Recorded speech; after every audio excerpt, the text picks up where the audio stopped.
네, 오늘 함께 은혜 나누실 말씀은 시편 13편 1절에서 6절 말씀입니다. 시편 13편 1절에서 6절 말씀, 저랑 여러분 교독하시고 마지막에 같이 읽겠습니다. 여호와여, 어느 때까지니까 나를 영원히 잊으시나이까? 주의 얼굴을 나에게서 어느 때까지 숨기시겠나이까? 어느 때까지요? 내 원수가 나를 치며 자랑하기를 어느 때까지 하리이까?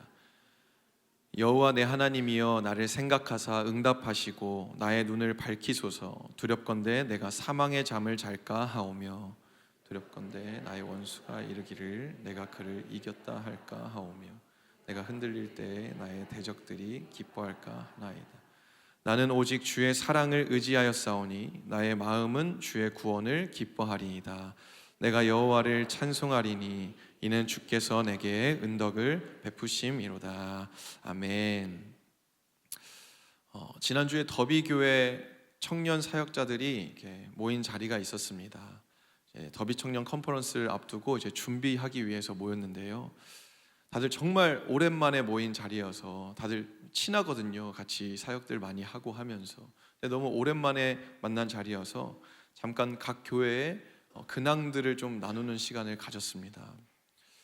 감사하게도 우리 교회를 포함해서 많은 교회들이 여러모로 확장이 일어나고 막 부흥이 일어나고 귀한 열매들이 많이 맺혀졌더라고요. 그런 것들을 나누면서 감사한 시간을 보냈습니다.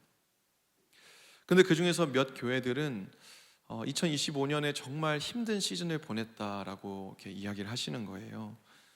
이야기를 들어보니까 어떤 한 교회는 다음 세대 사역의 핵심적인 역할을 감당하시던 사역자 한 분이 갑자기 소천하셔서 어려움을 막 겪었다고 하셨고, 또 다른 한 교회는 담임 목사님 처제분이 또 교인이셨는데 그분이 암투병을 하셔서 교회 전체가 그것을 위해서 막 두고 열심히 기도했는데 결국에는 하나님의 부르심을 받아서 천국 가셨다. 그래서 교회가 그때 좀 낙심하는 그런 시즌이 있었다 나눠주셨습니다.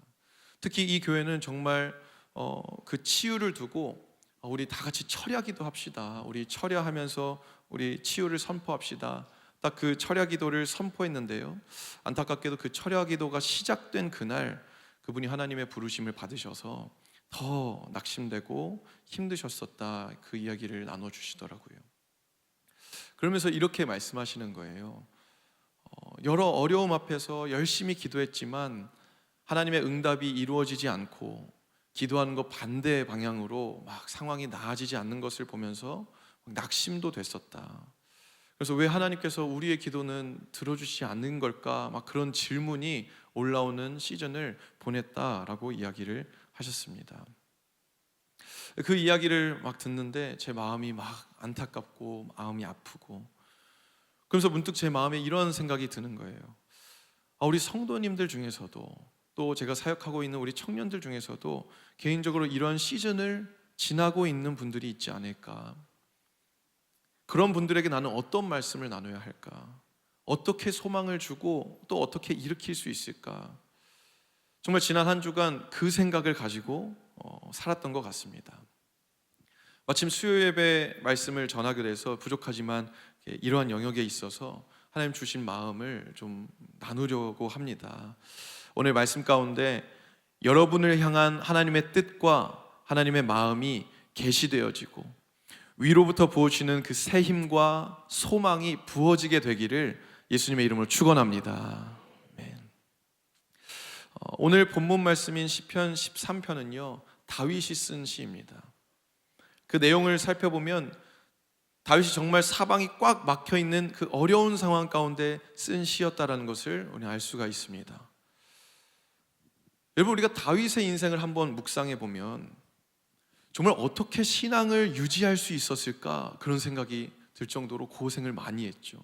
더 나아가서 신앙뿐만 아니라 이 사람은 어떻게 삶을 버텨냈을까, 어떻게 삶을 버티고 삶을 살아냈을까 싶을 정도로 온갖 고생과 어려움을 통과한 것을 볼 수가 있습니다. 여러분, 그는 날 때부터 가족에게 환영받지 못했습니다. 그러니까 막 막내 아들이고 어린 아이일 때도 집에서 내보내져서 들판에서 양을 치게 하잖아요. 여러분, 막내는 얼마나 사랑스럽습니까? 얼마나 귀합니까? 그리고 얼마나 약합니까? 막내는 그냥 마음이 가잖아요. 근데 이 막내였던 다윗을 그냥 들판에 내보내서 양을 치게 했다? 환영받는, 그런 사랑받는 아이가 아니었다라는 것입니다. 당시 목동은 가장 천하고 낮은 직업이었습니다. 그것을 보면 그가 가족에게서 얼마나 홀대받았는지를 알 수 있는 것이죠. 심지어 그 집에 당시에 가장 존경받았던 사무엘이 찾아왔을 때도 그의 아버지 이새는 그를 부르지 않습니다. 그러면 한 나라에서 가장 존경받는 그 사람이 집에 왔어요. 그러면 여러분 어떤 마음이겠습니까? 특히나 여러분 이렇게 생각을 해보시면 좋을 것 같아요. 담임 목사님께서 우리 집에 방문을 하신다, 신방하신다. 그럼 여러분 어떻겠습니까? 자식들 다 불러모아서 안수기도 받고 싶은 그런 마음 아니겠습니까? 아니, 사무엘이, 그 나라의 그 영적인 지도자인 사무엘이 우리 집에 온다고? 그러면 야, 아들들 다 모여라, 종놈들도 다 모여라, 그 앞에서 안수받고 축복받고 기도받자. 근데 그때 다윗은 부르지 않습니다. 다윗은 여전히 들판에서 양을 치고 있어요. 가족에게서 완전히 버림받은 존재다라는 거예요. 사무엘상 16장 11절 말씀입니다. 우리 함께 읽어볼까요? 시작. 또 사무엘이 이새에게 이르되 내 아들들이 다 여기 있느냐? 이새가 이르되 아직 막내가 남아있는데 그는 양을 지키나이다.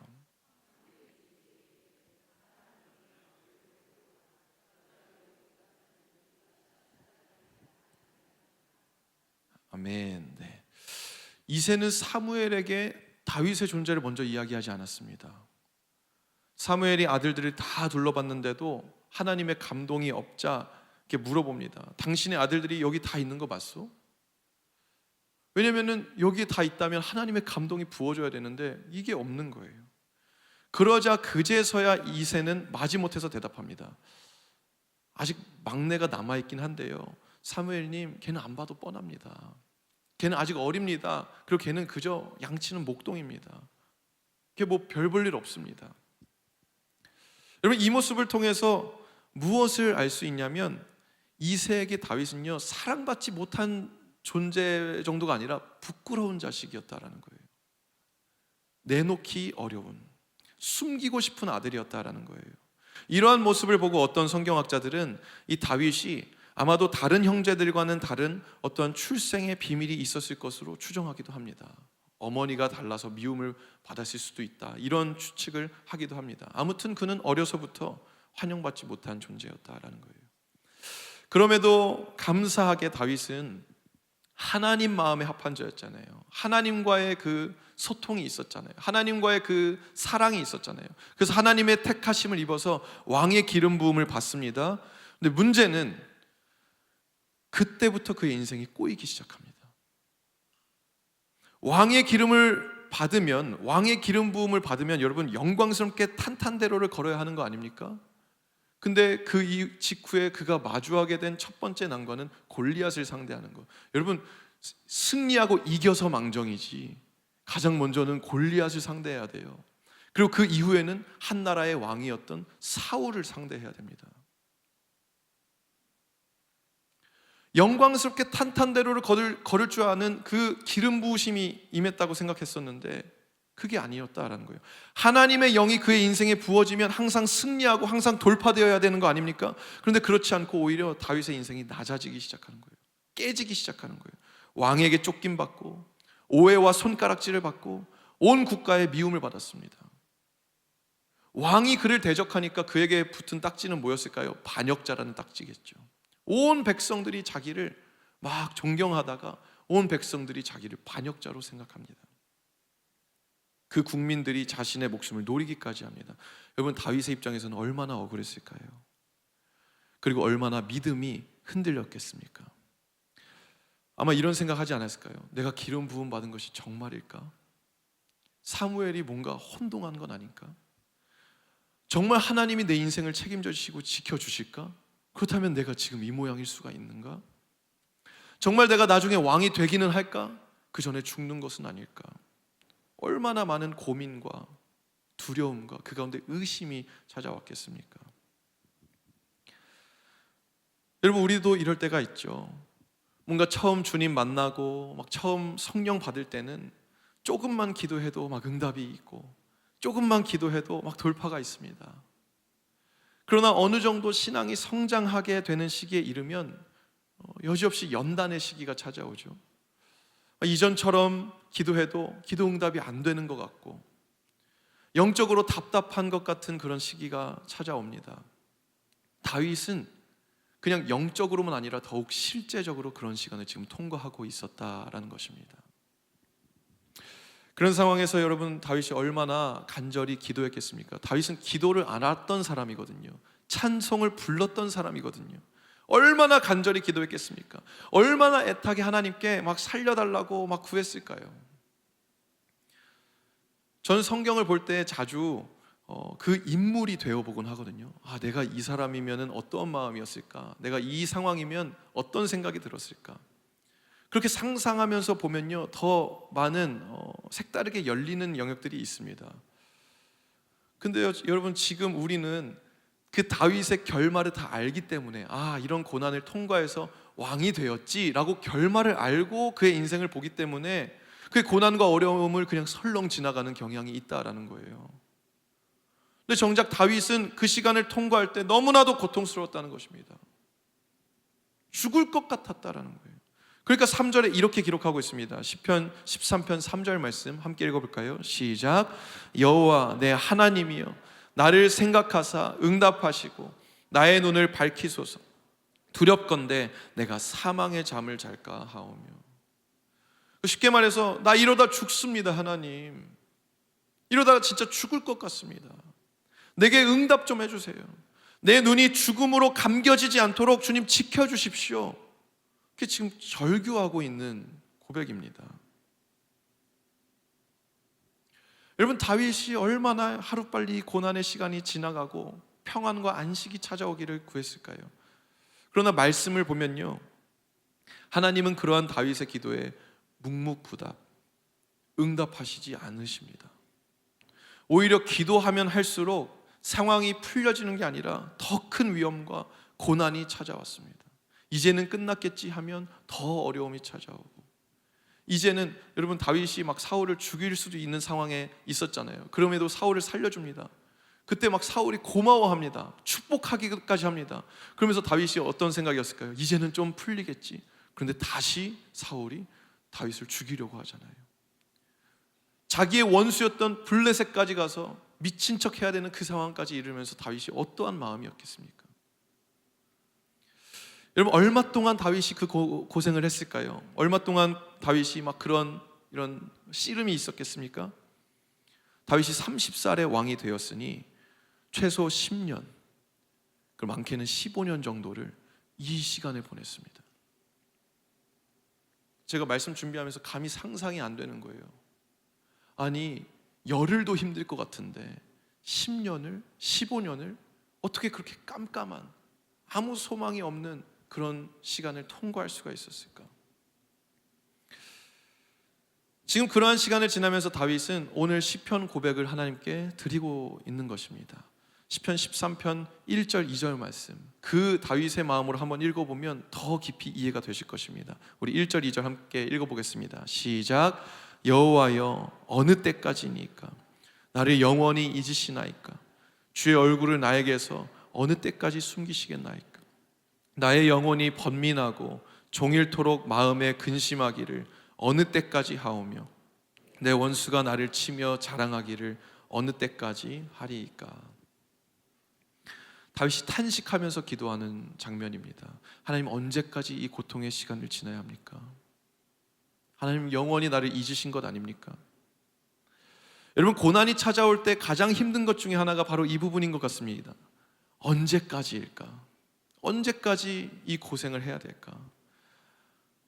제가 ROTC 생활을 할 때 선배들이 그렇게 저희 동기들을 괴롭혔습니다.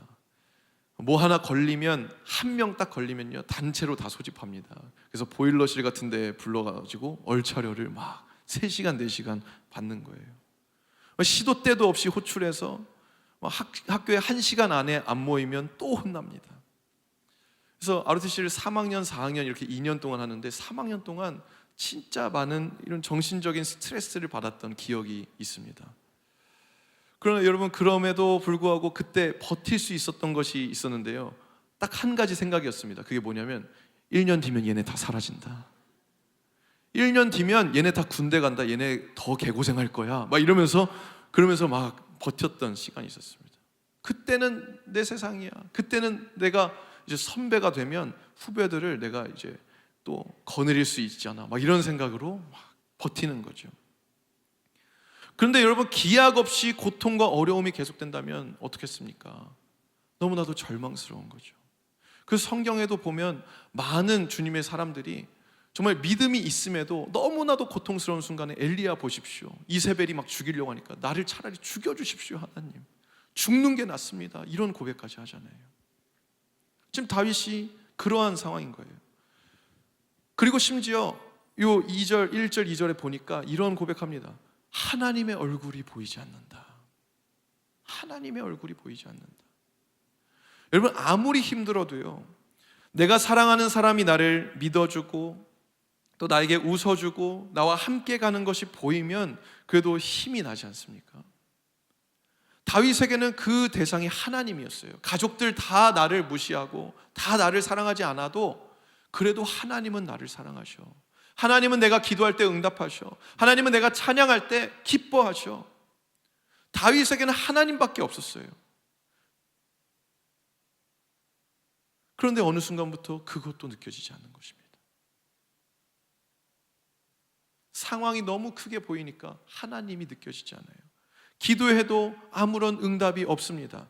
찬양을 해도 하나님의 얼굴, 여러분, 하나님의 얼굴은 뭐냐면 그 파님, 얼굴이 파님이거든요. 대면하다라는 거예요. 하나님의 얼굴을 본다는 것은 만난다라는 거예요. 하나님의 임재가 느껴지지 않는다. 지금 그것을 고백하고 있는 거예요. 여러분, 다윗이 얼마나 울면서 이 고백을 했겠습니까? 유일한 내 동아줄, 유일한 내 소망, 하나님의 얼굴이 보이지가 않아요.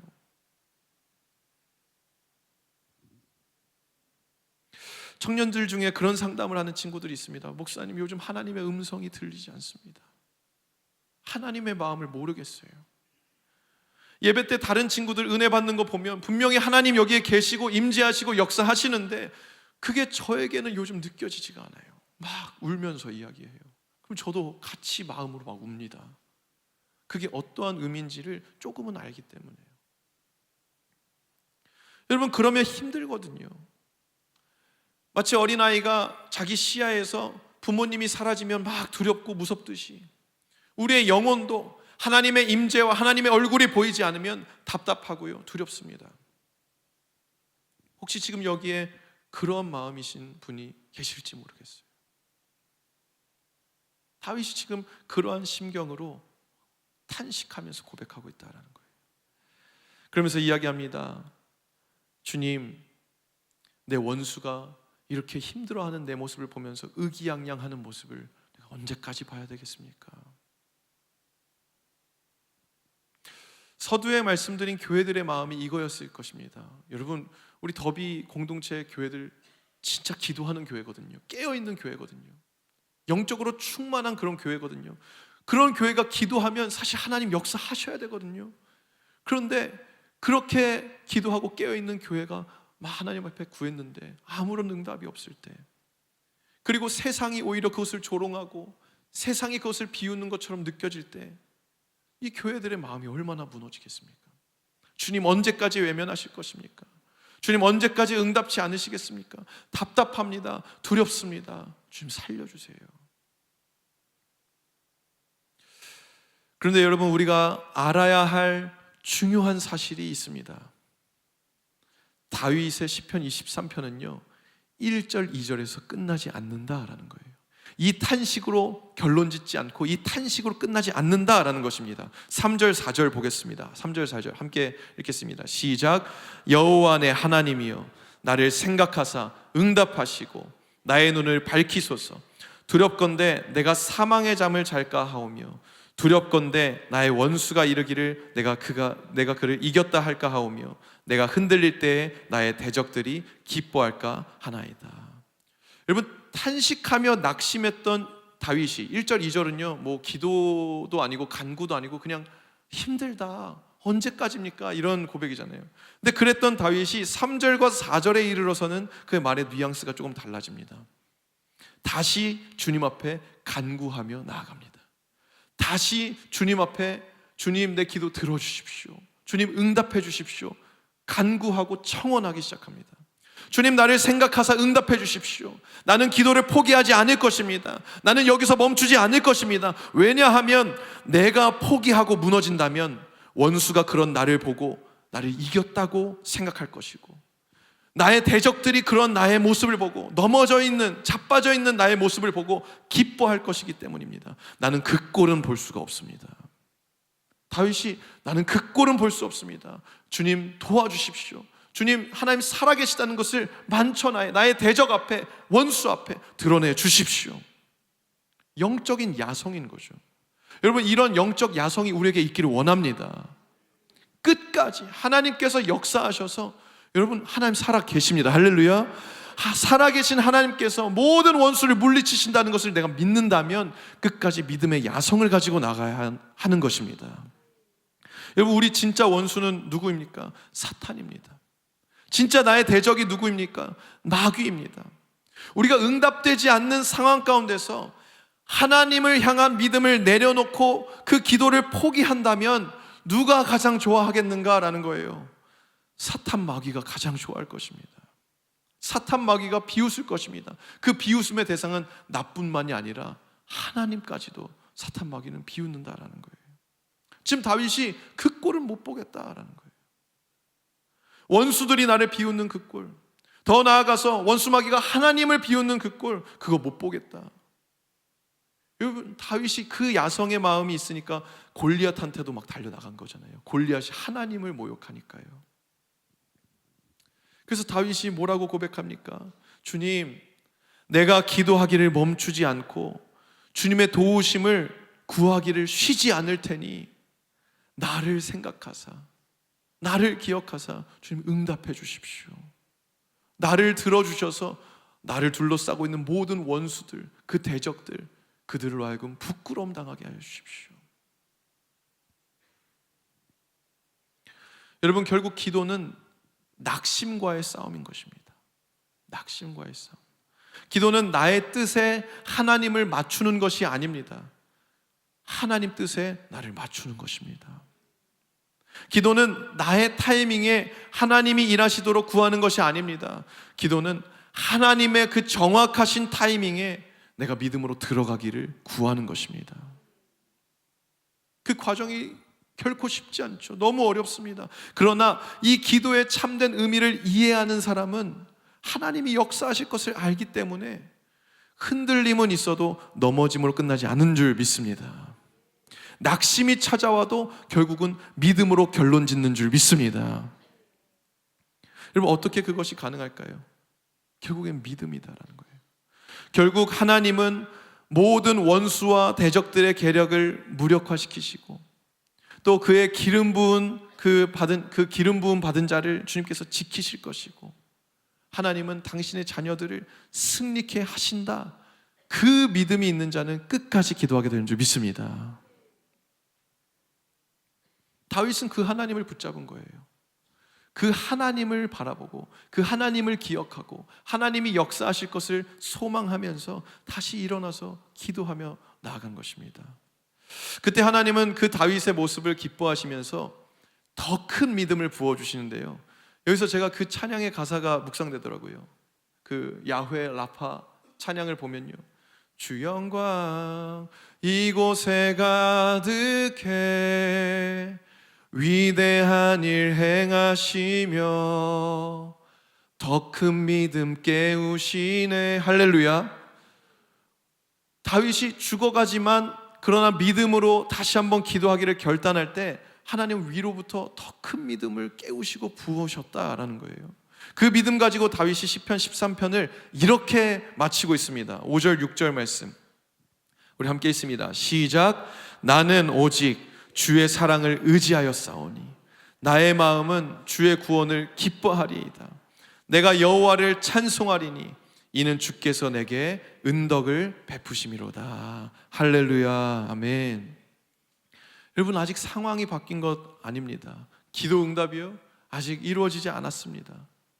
그런데 지금 다윗에게 그 믿음이 부어지고 그 믿음이 회복되니까 다윗이 지금 벌떡 일어나서 찬송하고 있는 겁니다. 구원을 믿음으로 선포하는 겁니다. 기쁨과 감사, 주님께서 그것을 내 삶에 이루실 것이다 믿고 선포하는 것입니다. 이는 주께서 내게 은덕을 베푸심이로다. 할렐루야. 네. 여러분, 사람이 참 신기한 게요, 감사한 상황에 있더라도 이 마음이 무너져 있고 소망이 없으면요, 지옥을 살아갑니다. 그러나 반대로 너무나도 어려운 상황이라도 마음이 세워져 있고 그 안에 하나님의 참된 소망이 있으면요, 승리하고 천국을 살아냅니다. 그게 우리잖아요. 그게 우리 믿는 사람이잖아요. 여러분, 지금 다윗의 그 믿음이 막 세워진 거예요. 위로부터 부어지는 그 하나님의 도우심으로 말미암아 믿음이 세워지고 주님께 마음을 정렬시키고 주님을 붙잡기로 결단하니까 위로부터 믿음이 부어지는 것입니다. 그리고 그 믿음은 모든 원수의 계략을 무너뜨리고 하나님의 승리를 결국 그의 삶 가운데 끌어오는 것입니다. 우리는 다 알잖아요. 다윗이 결국 어떻게 승리하는지, 다윗이 어떻게 돌파하는지, 다윗이 그리고 어떻게 하나님 앞에 찬송하고 감사하는지 우리는 알지 않습니까? 특히 여러분, 여기서 은덕을 베푸심이로다 라고 하는 단어는요, 가말이라고 하는 단어인데 그 뜻이 열매 맺다, 성숙해지다, 익어가다 라는 뜻이 있습니다. 그 고난의 시간이 익어가는 시간이다 라는 거예요. 이 고난을 주신 거 주님 결국에는 나에게 베푸신 은덕이었습니다. 나를 익어가게 하시는, 내 안에서 믿음의 열매가 맺혀지게 하시는, 믿음이 영글어가게 하시는 주님의 은혜였습니다. 할렐루야. 그것을 지금 고백하고 있는 거예요. 놀라운 믿음이죠.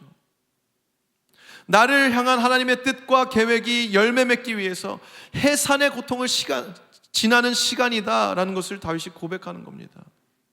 여러분, 정확하죠. 여러분, 사울은요 이런 시간을 통과하지 않았습니다.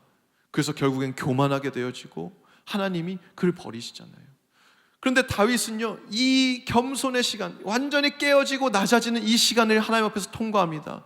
그래서 결국 그는 죽기까지, 죽는 날까지 하나님께 쓰임받고 지금까지도, 수천 년이 지난 지금까지도 이스라엘 백성들이 가장 존경하는 왕 하면 다윗 왕 아닙니까? 온 세계 크리스천들이 가장 흠모하고 사랑하고 예배하면 떠올리는 사람 다윗 왕 아닙니까? 해산의 고통의 시간이다. 여러분, 소망은 무엇입니까? 하나님은 끝까지 믿음으로 나아가는 자에게 결국 하나님의 때에 하나님의 가장 좋은 것으로 열매 맺게 하신다라는 것입니다. 하나님은 기도하는 자의 기도를 땅에 떨어뜨리지 않는 분이십니다. 하나님은 나보다 더 나를 잘 아시며 내 삶에 신실하게 역사하시는 살아계신 하나님이십니다. 그분은 살아계십니다. 그리고 내 삶 가운데 역사하고 계십니다. 우리는 그분을 믿는 것이죠. 하나님 그러한 분이시기에 우리는 기도 응답이 지금 당장 없어도 그래도 찬양할 수 있는 것입니다. 눈에 지금 보여지는 것이 없어도 감사를 선포할 수 있게 되는 것입니다. 그렇게 나아갈 때 하나님은 우리에게 다윗과 같이 믿음을 더욱 가르쳐 주시며 결국은 다윗처럼 하나님의 통치가 이 땅 가운데, 나를 통하여 이 땅 가운데 완전하게 풀어지는 그 하나님의 도구로 사용하시는 줄 믿습니다. 이번에 말씀을 준비하다 보니까 기도를 의미하는 단어 중에서 첼라라고 하는 히브리어가 있더라고요. 첼라. 다니엘이 하루에 3번 성전을 향하여 기도했다 했을 때 이 첼라라는 단어가 쓰여졌습니다. 근데 이 첼라라는 단어는 찰나라고 하는 단어에서 유래되었다라고 합니다. 이 찰나는 여기에서 쓰여졌습니다. 창세기 32장 31절 말씀 함께 있습니다. 시작. 그가 브니엘을 지날 때 해가 돋았고 그의 허벅다리로 말미암아 절었더라. 누구의 모습입니까? 야곱이죠. 이스라엘로 이름 바뀌어진 야곱의 모습입니다. 그가 다리를 절면서 갈 때 이 찰나라는 단어가 쓰여졌습니다. 결국 기도는 무엇입니까? 나의 상한 마음, 나의 어려운 상황, 나의 모든 두려움, 그 모든 것을 다 가지고 하나님 앞에 기어가는 것입니다. 하나님이 말씀하시는 곳으로 기어가는 것입니다. 그때 무슨 일이 일어납니까? 하나님의 긍휼히 여기심과 도우심과 인도하심이 그 삶에 임하게 되는 것입니다. 여러분, 아마도 야곱의 다리가 성했다면 그는 또 다시 알량한 자기의 그 인간적인 방법으로 에서 앞에서 자기의 해결책을 도모했을지 모르겠습니다. 그리고 그렇게 했다면 그 끝은 결국 진짜 멸망이었겠죠.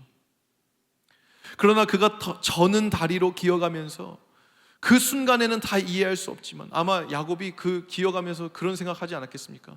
난 진짜 죽었다. 난 진짜 죽었다. 다리라도 성해야 뭐 도망이라도 치는데 이제 나는 끝났구나. 주님만이 내 소망이십니다. 주님 아니면 나 이 상황에서 그냥 끝입니다. 오직 하나님 앞에 도움을 구하고 하나님만을 전적으로 신뢰하면서 나아가지 않았겠습니까? 다 포기하고요. 그때 하나님은 에서의 마음을 움직이시면서 그 모든 닫혀있는 문들을, 그 닫힌 상황들을 다 열어주시고 결국에는 야곱과 그의 모든 가족들을 온전하게 하나님의 방법으로, 하나님의 완전한 타이밍에 지키시는 은혜를 베풀어 주십니다. 할렐루야. 말씀을 마치려고 합니다. 맨 처음에 더비 공동체 그 어려움을 겪었던 교회들의 이야기를 나누었는데요, 제가 그 결론은 나누지 않았었죠. 그 핵심적인 동역자를 갑자기 잃은 그 교회는요, 한동안 혼란과 어려움의 시간이 있었다고 합니다. 그러나 그것이 오히려 기도의 불씨가 되어서 온 교회가 기도의 불로 사로잡히는 작년 연말과 올해 연초가 되고 있다. 그 말씀을 나누시더라고요. 지금도 매일 밤마다 신년 기도회를 뜨겁게 하고 있습니다. 그 기도하는 모습 보니까 얼마나 뜨거운지, 얼마나 그 중심이 하나님 앞에 또 나아가고 있는지요. 또 담임 목사님 처제분이 돌아가셨다는 그 교회도요, 여러분 아까 말씀드렸잖아요. 철야를 선포했는데 그날 돌아가셨다고요. 얼마나 낙심됩니까? 그 기도 어떻게 이어갈 수 있습니까? 그런데 여러분, 교인분들이 그때부터 자발적으로 계속 그 철야 기도를 계속 이어오면서 오히려 지금까지 밤새서 기도하는 기도 용사가 교회에 세워지는 놀라운 일들이 있었다라고 고백하시더라고요. 왜 이렇게 기도 응답이 되지 않을까? 왜 하나님이 우리를 외면하실까? 그런 낙심을 뛰어넘어서 우리의 소망 되시고 구원이 되시는 하나님을 붙들고 계속 믿음으로 기도하는 그 교회들에게 하나님은 오히려 새로운 소망의 길을 열어주시고 기도의 영을 부어주시고 기도의 권위를 부어주셨다라는 것입니다. 사랑하는 여러분, 기도 응답이 안 되는 답답한 때를 지나고 계십니까? 하나님이 외면하시는 것 같은 그런 두려움이 있습니까? 여러분, 절대 낙심으로 결론 짓지 마십시오. 우리에게 보여지지 않고 지금 당장 느껴지지 않아도 우리 하나님은 여전히 살아계셔서 일하고 계십니다. 그렇기 때문에 다윗과 같이 하나님을 붙드시게 되기를 소망합니다. 야곱과 같이 기어서라도 그 하나님 앞에 나아가시기를 축복합니다. 그렇게 기도하는 자에게 결국 하나님은 가장 좋은 때, 가장 좋은 방법으로 여러분 삶 가운데 강력하게 역사하시며 모든 생명의 문을 여실 줄 믿습니다. 그때 우리는 다윗과 같이 이렇게 고백할 것입니다. 시편 23편 4절에서 6절 말씀, 마지막 말씀입니다. 우리 믿음으로 선포하겠습니다. 시작. 내가 사망의 음침한 골짜기로 다닐지라도 해를 두려워하지 않을 것은 주께서 나와 함께 하심이라. 주의 지팡이와 막대기가 나를 안위하시나이다. 주께서 내 원수의 목전에서 내게 상을 차려주시고 기름을 내 머리에 부으셨으니 내 잔이 넘치나이다.